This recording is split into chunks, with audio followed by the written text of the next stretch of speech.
Muito bem, eu sou o professor Renato Saravi, professor de Geografia da Rede Municipal de Educação, aqui de Campo Grande, e hoje na aula de Geografia nós vamos tratar aí da regionalização da Europa, tá ok?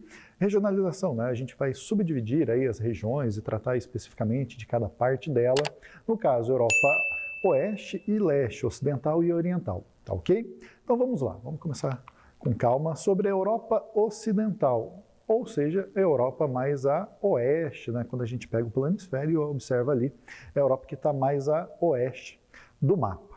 Muito bem, na maioria deles, né, desses países da Europa Ocidental, são países capitalistas desenvolvidos, ou seja, que já estão aí num viés econômico voltado mais ao capitalismo, a uma abertura econômica, e que deu aí a oportunidade de crescimento. Tá, ok? Ali embaixo, a Europa da sociedade de consumo, né, que é uma das prerrogativas aí do mundo capitalista, né, onde se iniciou a Revolução Industrial e a expansão marítimo-comercial. Né, aí é o início de uma Europa mais consumista, mais produtiva, mais consumidora, né, da Revolução Industrial, da primeira, segunda e terceira Revolução Industrial, e daquela expansão marítima comercial dos países, né, que se avançaram ali além dos seus territórios e expandiram seus continentes, seus territórios, seus países em busca de matéria-prima, enfim, toda aquela história sobre expansão territorial. Com a economia de mercado consolidada, porém com um processo um pouco violento. O que diz isso? A exploração das colônias ultramarinas, através de saques, especulação comercial, tráfico de escravos, monopólio mercantis, propiciaram aí enormes oportunidades de enriquecimento. O que isso quer dizer? Que hoje, se a gente observa aí alguns países da Europa, no caso a Europa Ocidental, Portugal, Espanha, Inglaterra, França, Bélgica, Itália, foi por conta que esses países exploravam outros países para ter riqueza. Isso é evidente que no Brasil fomos explorados aí por Portugal, que retirava a riqueza do nosso país e levava de volta para a Europa, crescendo à base da exploração. Então, quando a gente percebe os países da Europa hoje, né, quando a gente visita, vê toda aquela construção histórica e pungente da economia, a gente tem que ponderar essa situação. Cresceu, mas cresceu à base de quê? Né, de exploração dos seus países que se tornaram aí colônias durante muito tempo. Ok? Muito bem. Quando a gente olha no mapa aí, Europa, divisão regional. Uma cor verde, outra mais avermelhada. A avermelhada compreende a Europa Ocidental, né, que são aí os países mais a oeste, como eu comentei, né, que são os países mais voltados aí para o Oceano Atlântico, Mar Mediterrâneo ali ao sul, e a Europa Ocidental, também chamada de Europa Leste, Europa mais a leste do mapa, ok? Nessa coloração mais esverdeada. E a gente percebe, né, que ali está contida uma pequena parcela da Rússia, da Rússia que pertence ao continente europeu, onde está, no caso, aí, a capital Moscou. Okay? E quando a gente estudou lá a comunidade dos países independentes, a gente viu, né, que a Rússia, né, durante aquele período da União Soviética, ela abocanhou boa parte desses países, trazendo para si esses territórios. Tá? Então, são países que ficaram durante muito tempo, no caso da Europa Oriental, durante muito tempo na doutrina da União Soviética. Ok? Muito bem, Europa Ocidental e alguns dados estatísticos.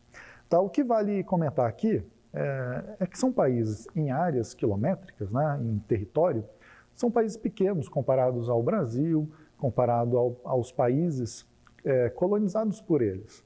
Mas o que chama atenção de maior qualidade, vamos colocar assim, é o PIB e a renda per capita. Né? São países que têm um PIB muito grande e a renda per capita também lá em cima, muito alto. Vamos pegar o caso aí do primeiro país ali que está aparecendo, a Alemanha, em que o PIB é a renda per capita, tá? A última coluna aparece aí 47 mil dólares, uma média de 47 mil dólares para cada pessoa do seu país. Então, se a renda total do país, né, o PIB, fosse dividido pelo número de habitantes, daria uma média de 47 mil dólares por pessoa. Isso é um número muito alto, comparado com países, inclusive da Europa Oriental, da América do Sul, por exemplo, em que esse número é muito baixo. Ou seja, o país produz, no caso da Alemanha, produz muito e consegue dividir aí uma riqueza interessante para a sua população. Ok? Enfim, aqui a gente tem os países, portanto, da Europa Ocidental, que demonstram uma ótima qualidade de vida no sentido econômico. Territorial, como eu já comentei, são países pequenos. População também é uma população muito contida, né, muito pequenininha, mas o caso mais expressivo é o caso da Alemanha, que chama a atenção de boa parte da Europa por ter uma qualidade de vida. Então, tem nascimentos, tem imigração, chama atenção por conta disso, ok? Muito bem, vamos falar especificamente aí de alguns países, começando com a Alemanha, tá? Ali em vermelho já tem um quadradinho chamado Plano Marshall, né? O Plano Marshall foi aí uma ideia de reconstrução da Europa no final da Segunda Guerra Mundial. Ficou destruída, né? A Alemanha ela ficou destruída por conta, né, da Segunda Guerra Mundial. A gente sabe o histórico do envolvimento da Alemanha, do regime que foi imposto ali durante a Segunda Guerra Mundial. E, claro, o mundo inteiro queria acabar com aquele regime totalmente autoritário do líder daquele país. Quando a Alemanha foi totalmente destruída, ela teve que se reconstruir, já libertada do seu antigo ditador, tá? E ela recebe auxílio financeiro dos Estados Unidos, assim como boa parte dos países europeus. Esse grande auxílio financeiro ficou conhecido como Plano Marshall, tá? Do economista norte-americano Marshall. Ele injeta dinheiro norte-americano para a reconstrução física, né, dos prédios, de indústria, de educação, de boa parte dos países da Europa, ok? Essa reconstrução deu muito certo. A Alemanha pegou esse dinheiro e investiu onde deveria ser investido, principalmente na questão industrial e educacional do seu país. E hoje a Alemanha ela é o país aí com a economia mais importante da Europa. Então perceba que ela foi totalmente destruída na Segunda Guerra Mundial. Em menos aí de 100 anos, 50, 60 anos, ela se torna de novo a maior economia da Europa. Tá? Então é um aprendizado que a gente pode ter, como que um país paupérrimo, destruído, com a economia totalmente destruída, em pouco menos aí de 60 anos, se torna de novo, né? Porque lá na Segunda Guerra Mundial a Alemanha era também um dos países que dominava a economia da Europa. Hoje a Alemanha, de novo, retorna aí os holofotes da economia mundial. Muito bem, ainda sobre a Alemanha, as regiões industriais que ela reconstruiu estão ali no Vale do Reno, em Berlim, Stuttgart e Hildenburg, ok? Indústria siderúrgica para o Vale do Reno, onde possibilitou aí desenvolvimento de outras indústrias, tá? Além das mais conhecidas, no caso da Alemanha, como é o caso da automobilística, a gente também tem as questões siderúrgicas. Siderurgia é a transformação do aço, do ferro, para a composição de outros materiais, né? No caso do carro também, né? Que vai muito ferro, muito aço. Berlim, uma indústria mais recente, tá? Pós-reconstrução aí, Segunda Guerra Mundial, baseado no setor da biotecnologia e microeletrônica. É uma tecnologia muito recente, né? Muito tecnológica. Então, são poucos pontos no mundo que detêm essa tecnologia da biotecnologia e da microeletrônica. É uma indústria de ponta. Então, se você ouvir falar algum dia em microchips, nanotecnologia, tecnologia voltada ao ser humano, enfim, provavelmente seja alguma indústria relacionada a Berlim. Stuttgart e Hildenburg, no sudeste da Alemanha, baseada em setores de alta tecnologia. Então já entra aviação, entra automobilístico, enfim, são tecnologias mais aprimoradas do que aquela mais básica, como é o caso da siderúrgica, por exemplo. Então aqui do lado a gente tem, né, sistemas físicos, cibernéticos, a famosa chamada indústria 4.0, né, que é a indústria que já deu um salto evolutivo e que está mais ligada à tecnologia. Então a gente está vendo aí braços robóticos, questões ligadas a microchips, nanotecnologia, que é aquela tecnologia quase que microscópica, né, dentro de equipamentos. Enfim, a Alemanha é uma situação de ponta nesse tipo de desenvolvimento industrial. A França, né, também muito castigada pela Segunda Guerra Mundial. No país há uma histórica concentração de atividade econômica na cidade de Paris, tá? Que concentra muito mais população, então isso chama a atenção industrial também. Onde tem mais concentração populacional é onde geralmente a indústria se instala. Desde a década de 60, uma política governamental de descentralizar um pouco essa industrialização, tá? Ou seja, retira um pouco dessa concentração em torno de Paris e distribui pelo seu território, para desenvolver o interior, enfim. Isso também aconteceu no Brasil, tá? A indústria estava muito concentrada em São Paulo e Rio de Janeiro. Chega um período ali na década de 60 e 70 que a indústria se interioriza e leva desenvolvimento para o interior do Brasil. Foi aplicado também no caso aí da França. Aqui ó, a gente tem Oeste e Sudeste, duas regiões francesas que se desenvolveram pós-década de 60 por conta desse desenvolvimento industrial. Desenvolvimento da indústria de mecânica na região Oeste e na região Sudeste, indústria aeronáutica e espacial, tá ok? Daí a gente tem uma imagem, né, de técnicos trabalhando em satélite de comunicação, ou seja, é uma tecnologia uma tecnologia muito avançada, em que países subdesenvolvidos ou em desenvolvimento ainda não possuem de maneira tão clara assim, ok? Então a França também se desenvolve ali principalmente no pós-Segunda Guerra e se torna hoje um ponto industrial importante no mundo, principalmente ligada à tecnologia. Perceba que, no caso da Alemanha e da França, não são mais aquelas indústrias que lançam aqueles poluentes, né, aquelas chaminés com poluentes para a atmosfera. São indústrias tecnológicas que pouco poluem, que já visam aí uma eficiência energética, uma sustentabilidade na hora de produzir. Muito bem, passando agora para o Reino Unido, tá? Reino Unido aí, que era também um foco aí da Segunda Guerra Mundial, foi bastante bombardeada pela Alemanha, teve boa parte dos seus parques industriais destruídos, tá? E até 1960, a política de isolamento em relação ao continente europeu era muito visível, né? Política de isolamento em relação ao continente europeu. Isso quer dizer o seguinte, o Reino Unido é uma ilha, né, que fica ali mais ao norte, noroeste da Europa, e tem um distanciamento físico já do continente. E também a população do Reino Unido, né, todo o governo e a rainha da Inglaterra, sempre se sentiram um pouquinho mais distantes do continente, então tinha essa ideia de distanciamento, a gente não pertence ao continente, nós somos uma ilha própria, independente, que não precisa tanto assim dessa relação continente-ilha, tá? É uma visão que existia na década de 60 e que hoje, 2018, 19 e 20, ficou mais evidente com a saída da Inglaterra, né, do Reino Unido da União Europeia, né? Uma contextualização aí com a atualidade, né, o tal do Brexit, né, que você provavelmente já ouviu falar. Muito bem, mantinha relações comerciais ainda mais estreitas com os Estados Unidos, por conta de uma relação histórica, né? Inglaterra, Reino Unido, Estados Unidos, tinha aí uma relação histórica interessante. E, claro, com os países da Commonwealth, né? Que é essa grande comunidade britânica no mundo inteiro. Então, entra aí a Austrália, Nova Zelândia, Bermudas e uma série de países ao redor do mundo que é controlado pelo Reino Britânico, ok?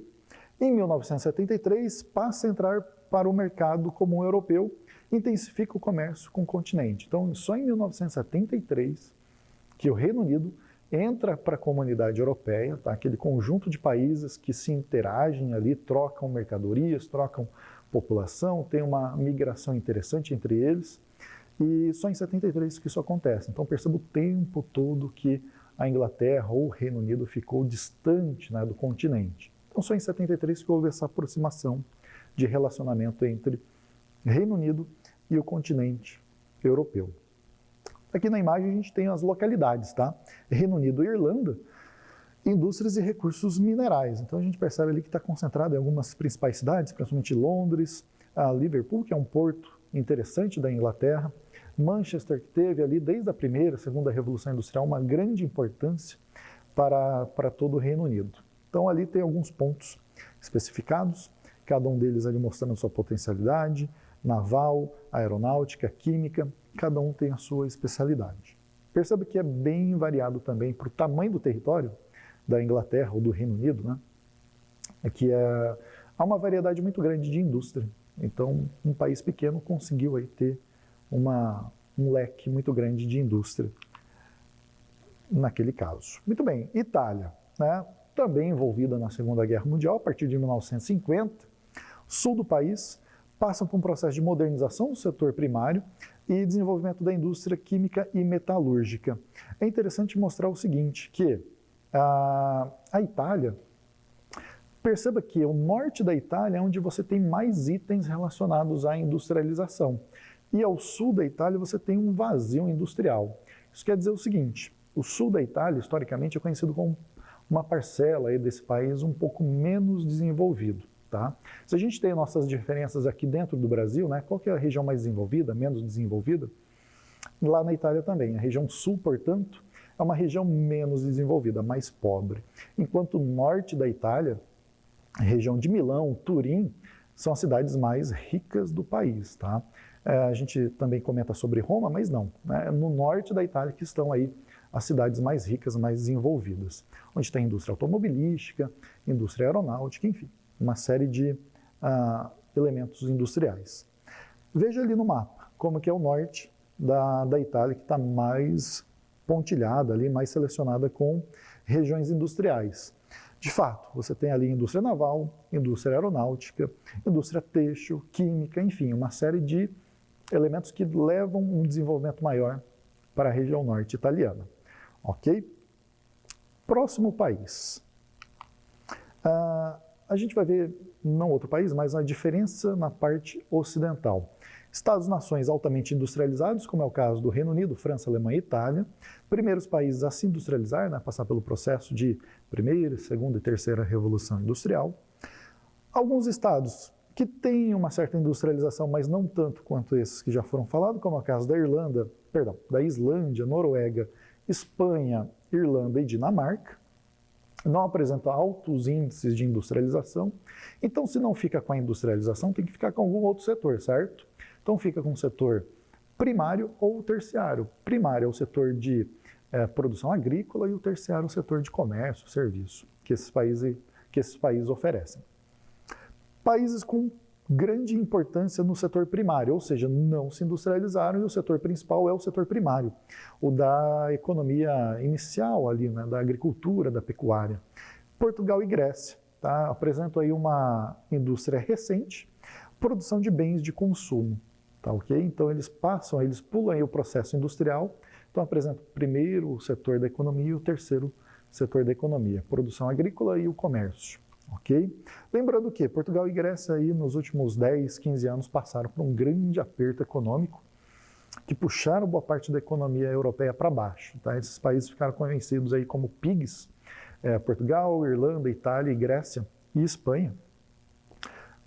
Puxaram a economia europeia um pouquinho para trás e geraram aí grandes problemas relacionados ao desenvolvimento econômico do continente aí nos últimos 15 anos, certo? Mas estão em recuperação econômica. Principalmente Portugal. Grécia ainda está em um período de ajustes fiscais importantes. Muito bem, vamos falar agora da Europa Oriental, aquela Europa mais a leste, né, no mapa. Leste europeu, como a gente acabou de falar, é a parte menos desenvolvida do continente, isso vale ressaltar, porque eles estiveram aí durante muito tempo relacionados, e alguns desses países estão relacionados à Rússia, mas um tempo atrás estavam relacionados muito à União Soviética. Ok? Que mantiveram aí controle da economia, aquela economia planificada, uma economia muito rígida, né, que não poderia abrir para a entrada de outras indústrias, outros serviços dentro do país. Então, durante muitas décadas, alguns desses países ficaram muito trancadinhos num sistema rígido do sistema socialista. Okay? É formado pelos antigos países socialistas, olha só, economia planificada, substituição pela economia de mercado, ou seja, uma economia capitalista mais aberta, que você pode explorar de forma livre a economia daquele país. Alguns países se aproximam, né, no caso da integração com a União Europeia, ou seja, querem desfazer daquele histórico todo de controle socialista da ex-União Soviética e voltar mais seu crescimento, sua ideologia para o continente europeu, para a comunidade europeia, para a União Europeia, porque dá de fato uma abertura para o mundo muito mais visível, né? Você enxerga esse país de forma muito mais clara. Tanto é que quando a gente fala de países da Europa Oriental, a gente pouco conhece aí na mídia, né? Porque é pouco divulgado. Agora, quando esse país entra para a União Europeia, de fato ele ganha visualização, ele ganha aí uma exposição maior para a mídia mundial. Okay? Vamos para o próximo aqui, que é o seguinte, Europa, divisão regional, tá? A gente estava vendo então a Europa Ocidental, agora a gente parte para a Europa Oriental, essa parte mais verde do seu mapa, ok? Percebe que são vários países pequenininhos ali que fazem fronteira um com o outro, não são países tão grandes, né, quanto a Espanha e França na parte mais ocidental. A gente parte para países menorzinhos de tamanho, extensão territorial, podemos colocar assim. Muito bem, do mesmo modo que a gente viu as questões estatísticas dos países da Europa Ocidental, aqui estão aparecendo da Europa Oriental. E o que a gente pode comparar entre aquele primeiro quadro e esse quadro de agora? Renda per capita, tá? Quando eu tracei ali a Alemanha, ela apresentava 47 mil dólares de renda per capita. Aqui, o primeiro país, a Albânia, apresenta só 4,7 mil dólares. Ou seja, perceba a discrepância entre esses dois países, né, essas duas partes do continente. E não foge a regra ali dos outros países mais abaixo. Tá? De fato, você tem uma renda per capita muito pequena correlacionada ou relacionada à Europa Ocidental. Ok? Muito bem, vamos falar de alguns países da Europa Oriental. Polônia, né? Forte desenvolvimento da indústria de base, né? Principalmente depois da introdução da economia planificada. Né? Então a Polônia também ficou muito sob influência socialista, né? Durante um bom tempo. Mas com o fim desse regime socialista, né? Na questão aí da União Soviética, privatização de empresas, né? Quando o Estado vende suas empresas para a iniciativa privada, aumento do desemprego sempre quando você tem uma troca de sistema, você tem crises, né? Então essa crise geralmente eleva o índice de desemprego, abaixa o índice de renda per capita, enfim, você tem um processo de desajuste fiscal dentro do país. Introdução da lei de oferta e da procura e altíssima inflação. Então são problemas relacionados sempre à troca de regimes, né? Então quando você sai de um regime e passa para outro, até o teu ajuste total, você pode ter alguns problemas relacionados à economia, ok? Então a Polônia passou por esse processo, né? Quando ela sai de um sistema, entra num sistema mais aberto de economia, até ter o ajuste total da economia, ela passou aí por esses problemas relacionados aos índices econômicos. Muito bem, a Hungria, até 1914, olha só, o principal setor era o primário, ou seja, relacionado à agricultura, à pecuária, ao setor do campo. Com o fim da Segunda Guerra Mundial, o desenvolvimento do setor secundário, que é o setor da industrialização. Então, no fim da Segunda Guerra Mundial, houve aí, então, uma elevação, talvez, aí, do índice de desenvolvimento do país, porque a industrialização já dá uma conotação que o seu país está bem de tecnologia, está bem de pessoas capacitadas para trabalhar no setor industrial. Então a gente já percebe um pequeno crescimento pós-Segunda Guerra Mundial lá da Hungria. Fim do regime socialista, né, como quase todos os países ali do leste europeu, da Europa Oriental, ocorreram o quê? Privatizações, aumento do desemprego, introdução da lei oferta e procura também, e com isso altíssima inflação. Enfim, perceba que são elementos muito comuns desses países que ficaram sob controle do regime soviético durante muito tempo. E quando ele se abre, claro, de novo, né, aquele ajuste que demora um certo tempo, até o país encarar uma nova realidade econômica e ter o ajuste total aí da sua economia. Ok? Muito bem, República Tcheca e Eslováquia. Tá? Na Tchecoslováquia, que foi um país criado ali no final da Primeira Guerra Mundial, resultado de desmembramento de dois impérios, ali, o Império Austro-Húngaro. Tá? Em 1992, a divisão pacífica do país entre Eslováquia e República Tcheca, ou seja, um grande território que foi desmembrado em dois, mais rica e industrializada, né? Houve ali a substituição da economia planificada, de novo, aqueles mesmos itens, né? De saída de um sistema socialista para um sistema mais aberto da economia de mercado, e contou com enorme participação popular. A população era acionista de empresas que se privatizaram, então um sistema interessante, né? Você vende a empresa que era do Estado, ou você retoma essa empresa de volta para o Estado, e que a população era, boa parte dela, acionista, ela era pertencente à empresa, né? Era dona da empresa. Então perceba que são elementos muito próximos, né, desses países que saíram desse sistema. Então, teve aí uma privatização de empresas, né? As empresas do governo passaram a ser agora particulares, a saída de uma economia planificada, uma economia muito rígida, para uma economia mais aberta. Okay? Olha só, no caso da antiga Iugoslávia e alguns novos países, originou-se no final da Primeira Guerra Mundial, formado por territórios que pertenciam ao Império Austro-Húngaro e também Sérvia e Turquia.